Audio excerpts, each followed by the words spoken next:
ಕೇವಲ 18 ವರ್ಷದ ಬಾಲಕ ಕಚ್ಚಾ ಬಾಂಬ್ ಅನ್ನ ತಯಾರು ಮಾಡಿ ಬ್ರಿಟಿಷರ ಮೇಲೆ ಹಾಕಿ 16 ಜನ ಸಾಯೋ ರೀತಿ ಮಾಡಿ ಅವನ ಬಲಿದಾನವನ್ನ ಈ ದೇಶಕ್ಕೆ ಕೊಟ್ಟರು. ದ್ರೋಣಾಚಾರ್ಯರು ಪಂಚ ಪಾಂಡವರಿಗೆ ವಿದ್ಯೆಯನ್ನು ಕಲಿಸ್ತಾರೆ, ಆದ್ರೆ 5 ಜನ ಪಂಚ ಪಾಂಡವರಿಗೆ ಒಂದೇ ವಿದ್ಯೆ ಕಲಿಸೋದಿಲ್ಲ ಅವರು. ದಯವಿಟ್ಟು ಇದು ಕೋಶ ಅರ್ಥ ಮಾಡ್ಕೋಬೇಕು.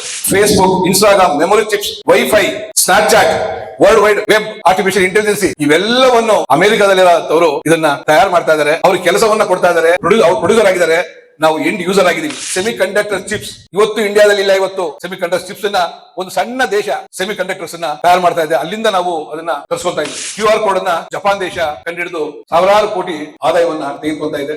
ನಾವು ಯೂಸರ್ ಆಗಿದ್ದೀವಿ. ಓದಿರಲ್ಲ ಜೆನ್ಜಿ ಬಗ್ಗೆ ಕೊಟ್ಟಿದ್ದ. ಆ ಜೆನ್ಜಿನಲ್ಲಿ ಅವ್ರ ಫೇಸ್ಬುಕ್, ಇನ್ಸ್ಟಾಗ್ರಾಮ್ ನಲ್ಲಿ ಎಷ್ಟೆಷ್ಟು ಲಕ್ಷ ಸಂಪಾದನೆ ಮಾಡ್ತಾರೆ, ಎಷ್ಟೆಷ್ಟು ಕೋಟಿ ಸಂಪಾದನೆ ಮಾಡ್ತಾರೆ, ಎಷ್ಟು ಜನ ಫಾಲೋವರ್ಸ್ ಅವ್ರು ಇಟ್ಕೊಂಡಿದ್ದಾರೆ ಅನ್ನೋದನ್ನ ಆ ಜೆನ್ಜಿ ಮುಖಪುಟದಲ್ಲಿ ಕೊಟ್ಟಿದ್ದ.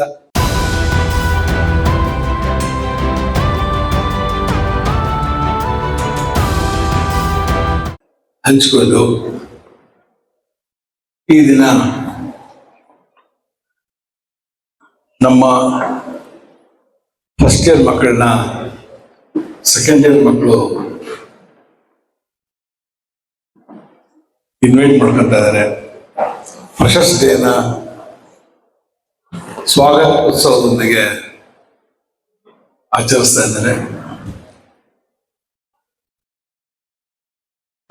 ಒಂದು ಕಾಲೇಜಿನ ಬಂದಾಗ ಇದೊಂದು ಸುದ್ದಿ ಅಂತ ಹೇಳಿ ನಾವು ಭಾವಿಸ್ತೇವೆ. ಪ್ರೀತಿಯ ವಿದ್ಯಾರ್ಥಿ ಮಕ್ಕಳೇ, ಇವತ್ತಿನ ಒಂದು ಕಾರ್ಯಕ್ರಮಕ್ಕೆ ನಮ್ಮ ಕರೆಗೆ ಹೋಗೊಟ್ಟು ಆಗಮಿಸುತ್ತ ಡಾಕ್ಟರ್ ಸುರೇಖಾ ಮೇಡಮ್ ಅವರೇ ಹಾಗೂ ರವಿಕುಮಾರ್ ಸರ್ ಅವರೇ, ಪ್ರಾಂಶುಪಾಲರಾದ ಸುರೇಶ್ ಕುಮಾರ್ ಅವರೇ ಹಾಗೂ ಸುಭಾಷ್ ಸರ್ ಅವರೇ, ನನ್ನೆಲ್ಲ ಪ್ರಾಧ್ಯಾಪಕ ವೃಂದವರೇ ಹಾಗೂ ನಮ್ಮ ಸಂಸ್ಥೆಯ ಪ್ರೀತಿಯ ಪೋಷಕ ವೃಂದವರೇ, ಇವತ್ತು ಭಾರತ ದೇಶ ಸ್ವತಂತ್ರ ಪಡೆದು 80 ವರ್ಷಗಳು ಸಂದಿವೆ. ಇದರಲ್ಲಿ ಪೋಷಕ ವರ್ಗ ಸ್ವತಂತ್ರದ ಬಗ್ಗೆ ಸ್ವಲ್ಪ ಅರಿವು ಇದೆ ಅಂತ ನಾನು ಭಾವಿಸ್ತಾ ಇದ್ದೀನಿ.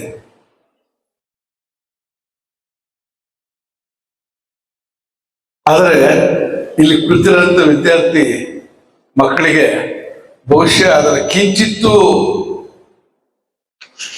ಅದರ ಗಾಳಿನೂ ಸಹ ಸೋಕಿಲ್ಲ, ನಿಮಗೆ. ಅದರಿಂದ ನಮ್ಮ ಸ್ವತಂತ್ರ ಭಾರತದ ಒಂದು ಈ ಹಬ್ಬವನ್ನ ನಾವು ಆಚರಿಸ್ಬೇಕು ಅನ್ನೋದೇ ನಿಮಗೆ ಆಲ್ರೆಡಿ ಒಂದು ರೀತಿ ಮರೆತು ಹೋಗ್ತಾ ಇದೆ. ಪ್ರೀತಿಯ ಮಕ್ಕಳೇ, ಈ ಒಂದು ಸ್ವತಂತ್ರ ಭಾರತಕ್ಕೆ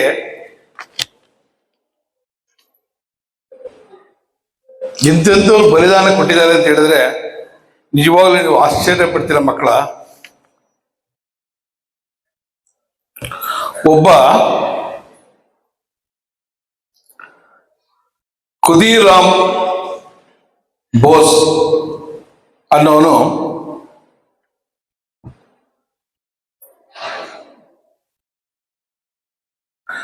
ಬ್ರಿಟಿಷರ ವಿರುದ್ಧ ಹೋರಾಟ ಮಾಡೋ ಸಂದರ್ಭದಲ್ಲಿ ಬ್ರಿಟಿಷರ ಮೇಲೆ ಅವನು ಕಚ್ಚಾ ಬಾಂಬನ್ನ ತಯಾರು ಮಾಡಿ ಅವನ ಮೇಲೆ ಎಸ್ದಾಗ ಸಾಕಷ್ಟು ಜನ ಬ್ರಿಟಿಷ್ ಸೈನಿಕರು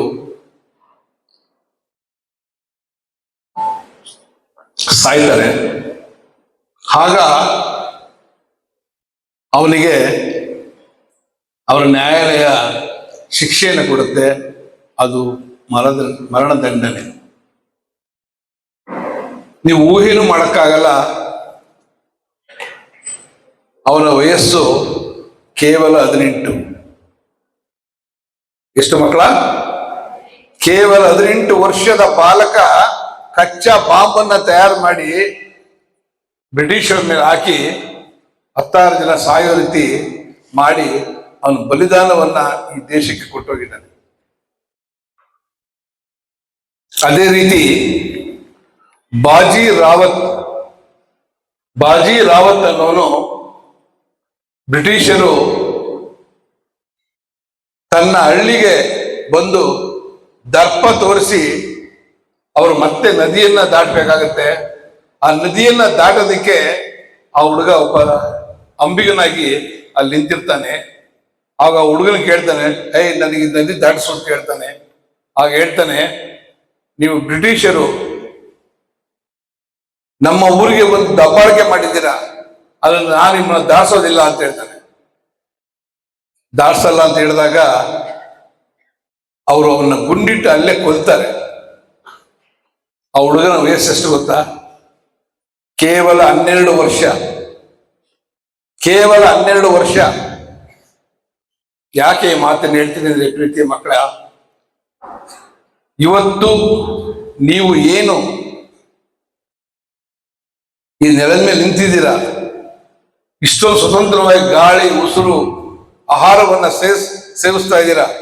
ಇಂತಿಂತ ಸಾಕಷ್ಟು ಬಲಿದಾನಗಳು ನಡೆದಿದೆ. ಅದರಿಂದ ಸ್ವತಂತ್ರ ಭಾರತದ ಈ ನನ್ನ ಭಾರತದ ಪ್ರಜೆಗಳಾದ ನೀವು ಈ ದೇಶಕ್ಕೋಸ್ಕರ, ನಾನು ಬೆಳಗಿನ ಒಂದು ಉದಾಹರಣೆ ಕೊಟ್ಟೆ. ನಾನು ಸಿಂಗಾಪುರ್ಗೆ ಹೋದಾಗ, ಸಿಂಗಾಪುರಲ್ಲಿ ಒಂದು ಹೋಟ್ಲಲ್ಲಿ ತಿಂಡಿ ಮಾಡಕ್ಕ ಕೂತಿದ್ದಾಗ ಅಲ್ಲಿ ಒಂದು ನೇಮ್ ಪ್ಲೇಟ್ ಇತ್ತು, ಅದ್ರ ಕೆಲವು ಹಾಳೆಗಳಿತ್ತು. ನಾನು ಕೇಳಿದೆ, ಕ್ಯಾಲೆಂಡರ್ ಅಲ್ಲ ಏನು ಅಲ್ಲ ಏನು ಅಂತ ಕೇಳಿದಾಗ ಆ ಹೋಟ್ಲ್ ಹೇಳಿದ, ಮುಂದಿನ ತಿಂಗಳು ನಮ್ಮ ಸಿಂಗಾಪುರಿನ ಸ್ವತಂತ್ರ ದಿನಾಚರಣೆ ಬರ್ತಾ ಇದೆ. ಅದ್ರ ನೆನಪಿಗೋಸ್ಕರ ಪ್ರತಿದಿನ ಒಂದೊಂದು ಹಾಳೆನ ಕೇಳ್ತೀವಿ. ಅಂದ್ರೆ 30, 29, 28, 27, 26, 25, 24 ಈ ರೀತಿ ಒಂದೊಂದೇ ಹಾಳೆಗಳನ್ನ ಕಿತ್ಕೊಂಡು ಹೋಗ್ತೀವಿ. ನಮಗೆ ಒಂದು ದೊಡ್ಡ ಹಬ್ಬ ಆ ದಿನ, ಅದಕ್ಕೋಸ್ಕರ ನೆನಪು ಯಾವಾಗಲೂ ಕಾಣ್ತಾ ಇರಲಿ ಅಂತ ಹೇಳ್ಬಿಟ್ಟು ಆ ಸ್ಟಿಕ್ಕರ್ ನೆನೆಸಿದೀವಿ. ಪ್ರತಿದಿನ ಒಂದು ಸ್ಟಿಕ್ಕರ್ನ ಕೀಳ್ತಾ ಇದ್ವಿ. ಇದು ಅಭಿಮಾನ. ಮುಂದೆ 80 ಕಳೆದು ನಾವು 100ಕ್ಕೆ ಕಾಲಿಡ್ತಾ ಇದ್ದೀವಿ. 100 ವರ್ಷದ ಸ್ವತಂತ್ರ ಉತ್ಸವನ್ನ ನಾವು ಯಾವ ರೀತಿ ಆಚರಿಸ್ಬೇಕು ಅನ್ನೋದನ್ನ ನೀವು ಈಗಲಿಂದ ಪ್ಲಾನ್ ಮಾಡಿ. ನಾವಿರ್ತೇವೋ ಎಲ್ಲೋ ಗೊತ್ತಿಲ್ಲ, ಆದ್ರೆ ನೀವಂತೂ ಖಂಡಿತ ಇರ್ತೀರಾ. ಅಂತ ಸಂದರ್ಭದಲ್ಲಿ ನಾನು ಹೇಳ್ತಾ, ಪ್ರೀತಿಯ ವಿದ್ಯಾರ್ಥಿ ಮಕ್ಕಳೇ, ಇವತ್ತು ನಮ್ಮ ದೇಶ 1955, 56, 57, 58, 60ರಲ್ಲಿ ಕೆಂಪು ಜೋಳವನ್ನ ತರಿಸ್ಕೊಂಡು, ಕೆಂಪು ಗೋಧಿಯನ್ನ ತರಿಸ್ಕೊಂಡು, ಅದು ಅಮೆರಿಕದಲ್ಲಿ ರಿಜೆಕ್ಟೆಡ್, ಆ ಸಮುದ್ರಕ್ಕೂ ಹಾಕಲ್ಲ ಅಂತ ಗೋಧಿಯನ್ನು ತರಿಸ್ಕೊಂಡು ಇಲ್ಲಿ ಸೊಸೈಟಿ ಮುಖಾಂತರ ಕೊಟ್ಟು ಇಲ್ಲಿಯ ಒಂದು ಹಸಿವನ್ನ ನಾವು ನೀಗ್ತಾ ಇದ್ದ ಅಂತ ಕಾಲ ಅವಧಿತ್ತು. ಆದರೆ ಇವತ್ತು ನಾವು ಸ್ವಾವಲಂಬಿಗಳಾಗಿ ಇವತ್ತು ಬೇರೆ ದೇಶಕ್ಕೆ ನಾವು ಇವತ್ತು ಆಹಾರವನ್ನ ಇವತ್ತು ನಾವು ಸರಬರಾಜು ಮಾಡ್ತಾ ಇದ್ದೀವಿ. ಹೇಳ್ಕೊಳ್ಳೋದಕ್ಕೆ ಹೆಮ್ಮೆ ಆಗುತ್ತೆ. ಇದು ನನ್ನ ಭಾರತ. ಅದೇ ರೀತಿ ನಾವು ಯಾವ ರೀತಿ ಗುಲಾಮರಾಗ್ತಾ ಇದ್ದೀವಿ ಅಂತ ಹೇಳಿದ್ರೆ, ಮಕ್ಕಳ, ಇವತ್ತು ನೀವು ಯೂಸ್ ಮಾಡ್ತಾ ಇದ್ದೀರಲ್ಲ ಫೇಸ್ಬುಕ್, ಎಲ್ಲಿದು? Anybody knows? Class USA class ಮಾಡಿ.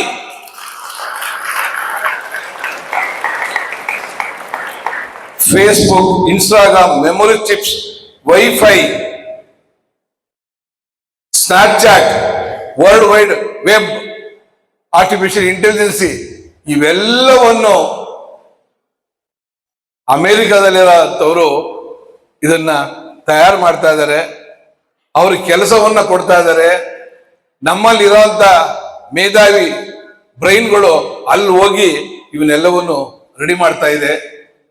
ನಾವು ಅವ್ರು ಪ್ರೊಡ್ಯೂಸರ್ ಆಗಿದ್ದಾರೆ, ನಾವು ಎಂಡ್ ಯೂಸರ್ ಆಗಿದ್ದೀವಿ. ನಾವು ಗುಲಾಮರಾಗಿದ್ದೀವಿ ಇವತ್ತು ಆ ಇನ್ಸ್ಟಾಗ್ರಾಮ್ಗೆ, ವಾಟ್ಸಾಪ್ಗೆ. ಇಂಥ ಒಂದು ವ್ಯವಸ್ಥೆಗಳಿಗೆ ನಾವು ಗುಲಾಮರಾಗಿ ನಾವು ಒಂದು ವರ್ಷಕ್ಕೆ ಅವರಿಗೆ ಸರಿಸುಮಾರು 1.3 ಬಿಲಿಯನ್ ಯೂಸರ್ಸ್ ನಾವಿದ್ದೀವಿ. 1.3 ಬಿಲಿಯನ್ಸ್ ನಾವು ಯೂಸರ್ಸ್ ಇದ್ದೀವಿ. ನಮ್ಮಿಂದ ಹೋಗ್ತಾ ಇರೋದು ಯು ಕಾಂಟ್ ಬಿಲೀವ್ $3.5 ಬಿಲಿಯನ್ ಇಂಡಿಯಾದಿಂದ ಅಮೆರಿಕಕ್ಕೆ ಹೋಗ್ತಾ ಇದೆ. ಇಷ್ಟು ಯೂಸ್ ಮಾಡ್ತಾ ಇರೋದ್ರಿಂದ ಈ ಯುವ ಜನತೆಗೆ ನಾನು ಏನು ಕೊಡ್ತೀನಿ ಅಂತ ಹೇಳಿದ್ರೆ, ಅವರು ಹೆಂಗೆ ಮ್ಯಾನುಫ್ಯಾಕ್ಚರ್ ಆಗಿದ್ದಾರೋ, ನೀವ್ ಹೆಂಗೆ ಯೂಸರ್ ಆಗಿದ್ದೀರೋ, ನೀವು ಮ್ಯಾನುಫ್ಯಾಕ್ಚರ್ ಆಗಿ ಅವರು ಯೂಸರ್ ಆಗಲಿ. ಅದು ನಿಮ್ಮಲ್ಲಿ ಬರ್ಬೇಕಾದ ಕೆಚ್ಚು, ಅದು ನಿಮ್ಮಲ್ಲಿ ಬರ್ಬೇಕಾದ ಒಂದು ಕಲೆ ಅಂತ ಸಂದರ್ಭದಲ್ಲಿ ನಾನು ಹೇಳ್ತಾ, ಅದೇ ರೀತಿ ಕೊರಿಯಾ ಸೆಮಿ ಕಂಡಕ್ಟರ್ ಚಿಪ್ಸ್ ಇವತ್ತು ಇಂಡಿಯಾದಲ್ಲಿ ಇಲ್ಲ. ಇನ್ನು ಈಗ ಅದಕ್ಕೆ ಜಾಗ ಹುಡುಕ್ತಾ ಇದ್ದಾರೆ. ಸೆಮಿ ಕಂಡಕ್ಟರ್ ಚಿಪ್ಸ್ ಅನ್ನು ಮಾಡೋದಕ್ಕೆ ಹುಡುಕ್ತಾ ಇದ್ದಾರೆ. ಸೆಮಿ ಕಂಡಕ್ಟರ್ ಚಿಪ್ಸ್ ಅನ್ನ ಒಂದು ಸಣ್ಣ ದೇಶ, ಚೈನಾ ಮತ್ತು ಭಾರತ ಮಧ್ಯೆ ಇರೋದು ಸಣ್ಣ ದೇಶ ಸೆಮಿ ಕಂಡಕ್ಟರ್ಸ್ ಅನ್ನ ತಯಾರು ಮಾಡ್ತಾ ಇದೆ. ಅಲ್ಲಿಂದ ನಾವು ಅದನ್ನ ತರಿಸ್ಕೊಳ್ತಾ ಇದ್ದೀವಿ.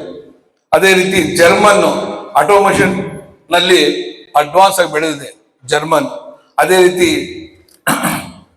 QR ಕೋಡ್ ಅನ್ನ ಜಪಾನ್ ದೇಶ ಕಂಡುಹಿಡಿದು ಸಾವಿರಾರು ಕೋಟಿ ಆದಾಯವನ್ನ ತೆಗೆದುಕೊಳ್ತಾ ಇದೆ. ನಾವು ಯೂಸರ್ ಆಗಿದ್ದೀವಿ. ಅದೇ ರೀತಿ ಬ್ಲೂಟೂತ್ ಅನ್ನ ಸ್ವೀಡನ್ ದೇಶ ಕಂಡುಹಿಡಿದು ಕೋಟ್ಯಾಂತರ ರೂಪಾಯಿ ಆದಾಯನ ಅವ್ರು ಮಾಡ್ಕೊತಾ ಇದ್ದಾರೆ. ನಾವು ಯೂಸರ್ ಆಗಿದ್ದೀವಿ. ನಾವು ಅವ್ರ ಪೇಮೆಂಟ್ ಮಾಡ್ತಾ ಇದ್ವಿ. ಅದೇ ರೀತಿ drone, electric vehicles, high speed ರೈಲ್ಸ್ಗಳು ಇವನ್ನ ಚೈನಾ ತಯಾರು ಮಾಡ್ತಾ ಇದೆ. ನಾವು ಅವರಿಂದ ಎರವನ್ನ ಪಡೆದು ನಾವಿಲ್ಲಿ ಈಗ ಒಂದು 2-3 ವರ್ಷಗಳ ಹಿಂದೆ ನಾವು ಹೊಸದಾಗಿ ಭಾರತ್ ಟ್ರೈನ್ ಹೊಸ್ತಾ ಬಿಟ್ಟಿರಲ್ಲ ಟ್ರೈನ್, ಒಂದೇ ಭಾರತ್ ಟ್ರೈನ್ ಈಗ ನಾವು 160 ಕಿಲೋಮೀಟರ್ಗೆ ಬಂದು ನಿಂತಿದ್ದೀವಿ. ಯಾಕೆ ಈ ಮಾತನ್ನು ಹೇಳ್ತಾ ಇದ್ದಾರೆ? ನಮ್ಮ ಯುವ ಜನಾಂಗ ಬೇರೆ ದೇಶಕ್ಕೆ ಹೋಗಿ ಇವನ್ನೆಲ್ಲವನ್ನೂ ಮಾಡ್ತಾ ಇದೆ ಅಂತ ಹೇಳಿದ್ರೆ ನೀವು ಇಲ್ಲೇ ಇದ್ಕೊಂಡು ಯಾಕೆ ಮಾಡಕ್ ಸಾಧ್ಯ ಇಲ್ಲ? ದಯವಿಟ್ಟು ಆ ನಿಟ್ಟಿನಲ್ಲಿ ನಮ್ಮ ಯುವ ಜನತೆ ಯೋಚನೆ ಮಾಡಿ. ನಿಮ್ಗೆಲ್ಲರೂ ಆ ಶಕ್ತಿ ಆ ಭಾರತ ಮಾತೆ ಕೊಟ್ಟಿದ್ದಾಳೆ. ನಿಮ್ಮಲ್ಲಿ ಆ ಶಕ್ತಿ ಇದೆ, ಆ ಶಕ್ತಿ ಇರೋದ್ರಿಂದ ನಾನು ನಿಮ್ಗೆ ಹೇಳ್ತಾ ಇದ್ದೀನಿ. ದಯವಿಟ್ಟು ಆ ನಿಟ್ಟಿನಲ್ಲಿ ಯೋಚನೆ ಮಾಡಿ. ಬಿಡಿ ನಿಮ್ ಇನ್ಸ್ಟಾಗ್ರಾಮ್, ಫೇಸ್ಬುಕ್ ಇವೆಲ್ಲವನ್ನು ಕೈ ಬಿಟ್ಟು ಇದರ ಬಗ್ಗೆ ಚಿಂತೆ ಮಾಡಿ ನೀವು ಬೆಳೆದಿ, ದೇಶವನ್ನು ಬೆಳೆಸಿ ಅಂತ ಸಂದರ್ಭದಲ್ಲಿ ನಾನು ಹೇಳ್ತಾ, ಅದೇ ರೀತಿ ಇಂಡಿಯಾ ಇವತ್ತು ಏನು ಹಿಂದೆ ಇಲ್ಲ, ಇಂಡಿಯಾನು ಸಾಕಷ್ಟು ಇವತ್ತು ಮುಂದೆ ಇದೆ. ಅದೇ ರೀತಿ ಇವತ್ತು ಇಸ್ರೋ ಇರ್ಬೋದು, ಚಂದ್ರಯಾನ ಎಷ್ಟು ಸಕ್ಸಸ್ಫುಲ್ ಆಗಿ ನಾವು ಮುಗಿಸಿದೀವಿ. ಇದು ಹೆಮ್ಮೆ ಪಡೋಂತ ನನ್ನ ಭಾರತ ಇದು. ಅದೇ ರೀತಿ UPI ಇರ್ಬೋದು, ಸ್ಕೈ ರೂಟ್ ಇರ್ಬೋದು, ವಿಕ್ರಾಂತ್ ಇರ್ಬೋದು, ಇವೆಲ್ಲ ಲಾಂಚ್ ಅನ್ನು ಮಾಡಿದ್ವಿ ನಾವು. ಬ್ರಹ್ಮೋಸ್ ತ್ರಿಪಡಿ ಇವತ್ತು 16 ಕಂಟ್ರಿಗಳು ಕ್ಯೂ ನಿಂತಿದೆ. ಇವತ್ತು ಬ್ರಹ್ಮಸ್ ತ್ರಿಪಡಿ ನಾನು ಕೊಡಿ ಅಂತ ಹೇಳ್ಬಿಟ್ಟು 16 ದೇಶಗಳು ಇವತ್ತು ನಮ್ಮ ಇಂಡಿಯಾದ ಮುಂದೆ ಕೈ ಚಾಯ್ತವೆ. ಈ ರೀತಿಯ ಶಕ್ತಿ ನಿಮ್ಮಲ್ಲಿದೆ. ಆ ಶಕ್ತಿಯನ್ನ ದುರುಪಯೋಗ ಪಡಿಸ್ಕೋಬೇಡಿ. ದಯವಿಟ್ಟು ಈ ದೇಶಕ್ಕೆ ಆ ಶಕ್ತಿನ ಕೊಡುವಂತ ಕೆಲಸ ನಿಮ್ಮ ಯೋಜನೆ ಮಾಡಬೇಕು ಅಂತ ಸಂದರ್ಭದಲ್ಲಿ ನಾನು ಹೇಳ್ತಾ, ಈ ಒಂದು ಫ್ರೆಷರ್ಸ್ ಡೇ ಬಂದಂತ ನಿಮ್ಗೆಲ್ರಿಗೂ ನಾನು ಅಭಿನಂದನೆಯನ್ನ ಸಲ್ಲಿಸಿ, ಇವತ್ತು ನಾನು ಪ್ರತಿ ಸರಿ ಹೇಳ್ತೀನಿ, ನೀವು ಕಲಿತಾ ಇರೋ ವಿದ್ಯೆ 100 ಮಾರ್ಕ್ಸ್ಗೆ ಕೇವಲ 25 ಮಾರ್ಕ್ಸ್ ಮಾತ್ರ. ಕೇವಲ 25 ಮಾರ್ಕ್ಸ್. ಇನ್ನು 75 ಮಾರ್ಕ್ಸ್ ಇರೋದು ನಿಮ್ಮ ಸ್ಕಿಲ್ಗೆ. ಯಾರು ಸ್ಕಿಲ್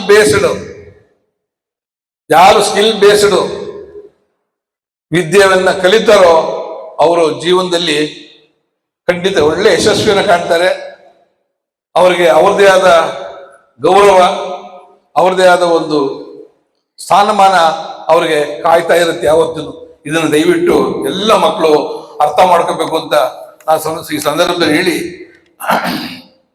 ಸಂದರ್ಭದಲ್ಲಿ ಹೇಳಿ ಕೇವಲ ಬೇರೆಯವ್ರಿಗೆ ಆಸ್ತಿ ಆಗೋದು ಬೇಡ, ನಾವುಗಳು ನಮ್ಮ ದೇಶಕ್ಕೆ ದೊಡ್ಡ ಆಸ್ತಿ ಆಗೋಣ ಅಂತ ಈ ಸಂದರ್ಭದಲ್ಲಿ ಹೇಳ್ತಾ, ಇಲ್ಲಿ ಸಾಕಷ್ಟು ಜನ ಪೋಷಕರು ಬಂದಿದ್ದಾರೆ. ಪೋಷಕರು ಒಂದು ಮಾತನ್ನ ನಾನು ಹೇಳೋದಕ್ಕೆ ಇಷ್ಟಪಡ್ತೀನಿ. ಪ್ರೀತಿಯ ಪೋಷಕರೇ, ಮಹಾಭಾರತ ಎಲ್ಲರೂ ಕೇಳಿದಿರಲ್ವಾ?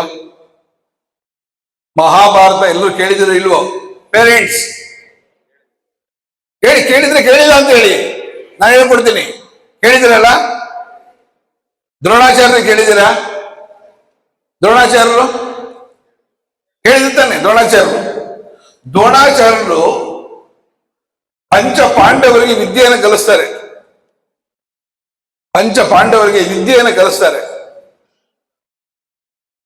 ಆದ್ರೆ 5 ಜನ ಪಂಚ ಪಾಂಡವರಿಗೆ ಒಂದೇ ವಿದ್ಯೆ ಕಲಿಸೋದಿಲ್ಲ ಅವರು.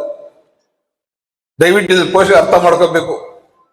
ದಯವಿಟ್ಟು ಪೋಷಕರನ್ನು ಅರ್ಥ ಮಾಡ್ಕೊಳ್ಳಿ. 5 ಜನಕ್ಕೆ ಒಂದೇ ವಿದ್ಯೆ ಕಲಿಸೋದಿಲ್ಲ. ಧರ್ಮರಾಯನಿಗೆ ಬಲ್ಲ ಯುದ್ಧ ಕಲಿಸ್ತಾರೆ, ಅದೇ ಬರ್ಜಿಯಿಂದ ಹೊಡೆಯುವಂತ ವಿದ್ಯೆಯನ್ನು ಕಲಿಸ್ತಾರೆ ದ್ರೋಣಾಚಾರ್ಯರು. ಅದೇ ರೀತಿ ಭೀಮನಿಗೆ ಗದಾ ಯುದ್ಧವನ್ನ ಕಲಿಸ್ತಾರೆ. ಅದೇ ರೀತಿ ಅರ್ಜುನನಿಗೆ ಧನುರ್ವಿದ್ಯ ಬಿಲ್ ವಿದ್ಯೆನ ಕಲಿಸ್ಕೊಡ್ತಾರೆ. ನಕುಲನಿಗೆ ಕತ್ತಿ ವಿದ್ಯೆ, ಖಡ್ಗನ ಯಾವ ರೀತಿ ಯುದ್ಧ ಮಾಡಬೇಕು ಅನ್ನೋದು ಕಲಿಸ್ಕೊಡ್ತಾರೆ. ಸಹದೇವನಿಗೆ ಶಸ್ತ್ರವಿದ್ಯೆಯನ್ನ ಕಲಿಸ್ಕೊಡ್ತಾರೆ. ಯಾಕೆ ಈ ಮಾತನ್ನ ನಾನು ಹೇಳ್ತೀನಿ ಅಂತ ಹೇಳಿದ್ರೆ, ನಿಮ್ಮ ಮಕ್ಕಳ ಪ್ರತಿಭೆ ಏನಿದೆಯೋ ದಯವಿಟ್ಟು ಅದನ್ನು ಗುರುತಿಸಿ ನಿಮ್ಮ ಮಕ್ಕಳಿಗೆ ಅಂತ ಲೈನ್ನಲ್ಲಿ ಅಂತ ವಿದ್ಯೆ ಕೊಡೋದಕ್ಕೆ ಪ್ರಯತ್ನವನ್ನ ಮಾಡಿ. ಯಾರೋ ಹೋಗಿ ಇನ್ಯಾವುದಕ್ಕೂ ನೇತಾಕತ್ತಾರೆ ಅಂತ ಹೇಳ್ಬಿಟ್ಟು ನಿಮ್ಮ ಮಕ್ಕಳನ್ನು ಕಳಿಸಿ ಆ ನೇತಾಕ ಬಿಡಬೇಡಿ. ದಯವಿಟ್ಟು ನಿಮ್ಮ ಮಕ್ಕಳ ಪ್ರತಿಯೊಂದು ಆಂಗಲ್ ಅನ್ನು ನೀವು ಅಬ್ಸರ್ವ್ ಮಾಡಿ. ಅವನು ಯಾವುದ್ರಲ್ಲಿ ಸಬ್ಜೆಕ್ಟ್ ಸ್ಟ್ರಾಂಗ್ ಇದ್ದಾನೆ, ಅವನು ಯಾವುದ್ರಲ್ಲಿ ಇಂಟ್ರೆಸ್ಟ್ ಜಾಸ್ತಿ ಇದೆ, ಅವನು ಯಾವ್ದ್ರ ಬಗ್ಗೆ ಜಾಸ್ತಿ ನಿಮಗೆ ಚರ್ಚೆ ಮಾಡ್ತಾನೆ, ಯಾವ್ದ್ರ ಬಗ್ಗೆ ಜಾಸ್ತಿ ಅವನು ಓದ್ತಾನೆ, ಯಾವ್ದ್ರ ಬಗ್ಗೆ ಒಳ್ಳೆ ಮಾರ್ಕ್ಸ್ ಬರ್ತಾ ಇದೆ ಅನ್ನೋದನ್ನ ಪೋಷಕರು ಜಡ್ಜ್ ಮಾಡಿ.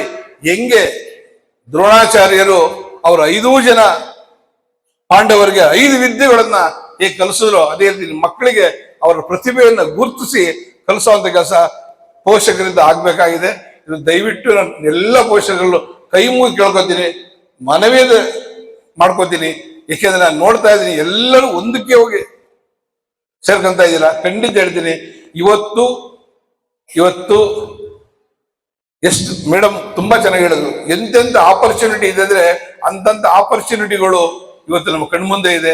ಅಂತ ಆಪರ್ಚುನಿಟಿಗಳಿಗೆ ಬೇಕಾದ ನಾ ಸಾಕಷ್ಟು ಸರಿ ನಮ್ಮ ಉಡುಪಿಯಿಂದ ಮಂಜುನಾಥ್ ಸರ್ ಕರೆಸಿ ನಮ್ಮ ಮಕ್ಕಳಿಗೆಲ್ಲ ನಾನು ಹೇಳಿದ್ದೀನಿ. 3,000ಕ್ಕಿಂತ ಹೆಚ್ಚು ಅವಕಾಶಗಳಿದ್ದಾವೆ. 3,000ಕ್ಕಿಂತ ಹೆಚ್ಚು ಅವಕಾಶಗಳಿದ್ದಾವೆ. ದಯವಿಟ್ಟು ನಿಮ್ಮ ಮಕ್ಕಳ ಜಡ್ಜ್ ಮಾಡಿ ಯಾವ ಕೋರ್ಸ್ ಕಳಿಸ್ಬೇಕು, ಯಾವ ಕೋರ್ಸ್ ಸಕ್ಸಸ್ ಆಗ್ತಾನೆ ಅನ್ನೋದನ್ನ ದಯವಿಟ್ಟು ಅರ್ಥ ಮಾಡಿಕೊಂಡು ದಯವಿಟ್ಟು ಪೋಷಕರು ಮಾಡಿದ್ದೇ ಆದರೆ ಖಂಡಿತ ಹೇಳ್ತೀನಿ ನಮ್ಮ ಮಕ್ಕಳು ಒಂದು ಒಳ್ಳೆಯ ಸ್ಥಾನಕ್ಕೆ ಹೋಗಿ ನಿಂತ್ಕೋತಾರೆ ಅಂತ ಈ ಸಂದರ್ಭದಲ್ಲಿ ಹೇಳ್ತಾ, ನನ್ನ ಮಕ್ಕಳಿಗೆ ಒಂದು ಕಿವಿ ಮಾತನ್ನ ನಾನು ಹೇಳೋಕೆ ಇಷ್ಟಪಡ್ತೀನಿ. ಪ್ರೀತಿಯ ಮಕ್ಕಳೇ, ಮೊಬೈಲ್ ಬೇಕು ಬೇಡ? ಮೊಬೈಲ್ ಬೇಕು ಬೇಡ? ನಾನಂತೂ ಕೈ ಎತ್ತೀನಪ್ಪ, ಮೊಬೈಲ್ ಬೇಕು. ನಾನು ಮೊಬೈಲ್ದ ಬದುಕಲ್ಲ. ನೀವು ನೀವು ನೀವು ಎಲ್ಲ ಉತ್ಸಾಹ ಕೊಡ್ತಾ ಇರಲ್ಲ, ಎಲ್ಲ ಉತ್ಸಾಹ ನಗ್ತೀರಪ್ಪ. ಒಬ್ರು ಜೋರಾಗೂ ನಗ್ತಾ ಇಲ್ಲ. ಕಳ್ಳರು ಅಂತ ಆಯ್ತಲ್ಲ ನೀವೆಲ್ಲ, ದೊಡ್ಡ ಕಳ್ಳರು.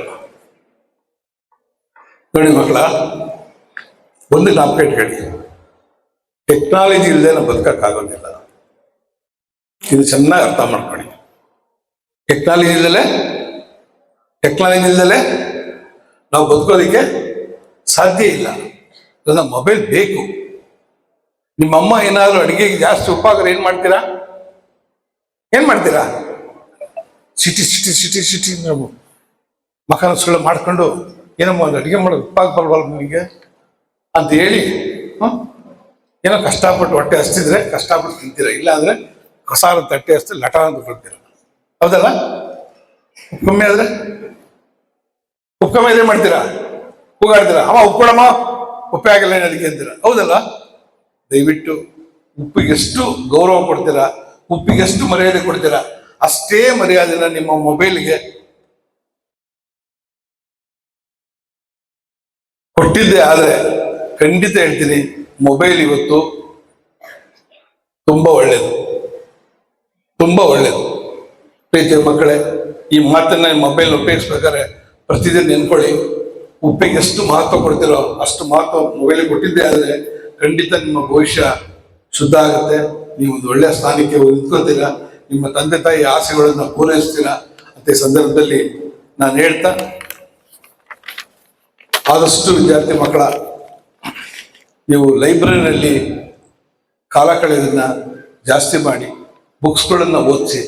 ಈಗ ಎಷ್ಟು ಜನ ಮಕ್ಕಳು ವಿಕಾ ಪತ್ರಿಕೆಯನ್ನು ಓದ್ತಾ ಇದ್ದೀರಾ? Please raise the hand. ವಿಕಾ ಪತ್ರಿಕೆ ಎಷ್ಟು ಜನ ಓದ್ತಾ ಇದ್ದೀರಾ? ಕೈ ಎತ್ತಿ.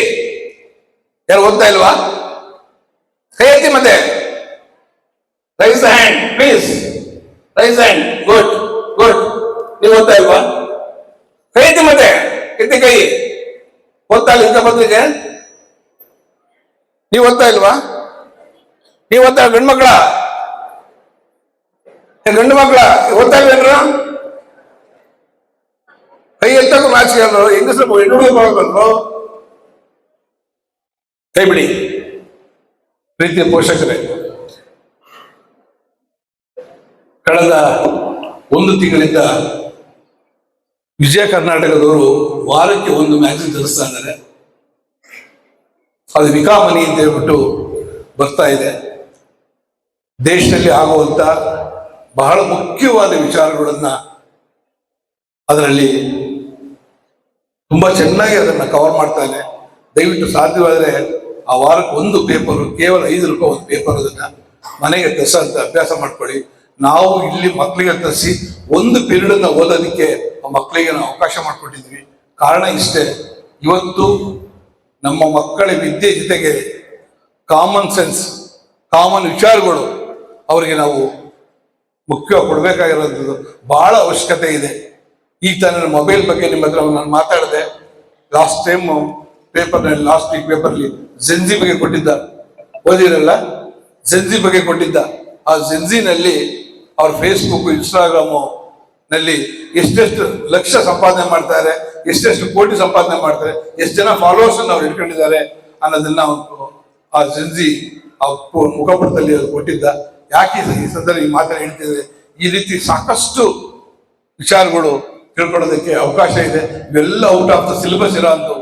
ಇದು ದೇಶಕ್ಕೆ ಮತ್ತೆ ನಮ್ಮ ಮುಂದಿನ ವ್ಯವಹಾರಕ್ಕೆ ಇವೆಲ್ಲ ಬೇಕಾಗ್ತವೆ ಅಂತ ಹೇಳ್ಬಿಟ್ಟು ಆ ಪತ್ರಿಕೆಯನ್ನು ತರಿಸಿ ಪ್ರತಿ ದಿನ 1 ಪೀರಿಯಡ್ ಓದೋದಕ್ಕೆ ಮಕ್ಕಳಿಗೆ ಅವಕಾಶ ಮಾಡಿಕೊಟ್ಟಿದ್ದೀನಿ. ಸಾಧ್ಯವಾದ ದಯವಿಟ್ಟು ಅದನ್ನು ಮನೆಗೂ ತರಿಸಿ ತಾವು ಓದಿ ತಮ್ಮ ಮಕ್ಕಳಿಗೂ ತಿಳಿಸುವಂತ ಪ್ರಯತ್ನಗಳು ಮಾಡಿ. ಯಾಕಂದ್ರೆ ಆ ವಿಚಾರಗಳು ಎಲ್ಲವೂ ಮಕ್ಕಳಿಗೆ ಅರ್ಥ ಆಗಲ್ಲ. ನೀವು ಆಲ್ರೆಡಿ ಈ ದಾರಿ ಸವಿಸಿರೋದ್ರಿಂದ ನೀವು ಅದು ಓದ್ತಿದ್ದಾಗ ನಿಮ್ಗೆ ಅರ್ಥ ಆಗತ್ತೆ ಏನು ವಿಚಾರ ಅಂತ ಹೇಳ್ಬಿಟ್ಟು. ಅದನ್ನ ಮಕ್ಕಳ ಹತ್ರ ಡಿಸ್ಕಸ್ ಮಾಡಿ ನಮ್ಮ ಮಕ್ಕಳನ್ನ ಒಂದು ಒಳ್ಳೆಯ ಸ್ಟೀಮ್ ಲೈನ್ ತರ ಅಂತ ಕೆಲಸ ನೀವು ಮಾಡೋಣ ಅಂತ ಹೇಳಿ ಈ ಒಂದು ಕರೆಗೆ ಆಗಮಿಸುವಂತ ಎಲ್ಲ ಪೋಷಕರಿಗೆ ನಾನು ನನ್ನ ಅನಂತ ಧನ್ಯವಾದ ಹೇಳಿಸ್ತೀನಿ. ಇದಾದ್ಮೇಲೆ ಲಘು ಉಪಹಾರ ಇದೆ, ದಯವಿಟ್ಟು ಯಾರು ಮಿಸ್ ಮಾಡ್ಕೋಬೇಡಿ ಅಂತ ಈ ಸಂದರ್ಭದಲ್ಲಿ ನಾನು ಹೇಳ್ತಾ, ಈಗ ಮಕ್ಕಳ ಒಂದು ಮನೋರಂಜನಾ ಕಾರ್ಯಕ್ರಮ ಇದೆ, ಅದಾದ್ಮೇಲೆ ಲಘು ಉಪಹಾರ ಇದೆ, ದಯವಿಟ್ಟು ತೆಗೆದುಕೋಬೇಕು ಅಂತ ಹೇಳ್ತಾ ನನ್ನ ಮಾತು ಮುಗಿಸ್ತೀನಿ. ಜೈ ಜೈ ಕರ್ನಾಟಕ.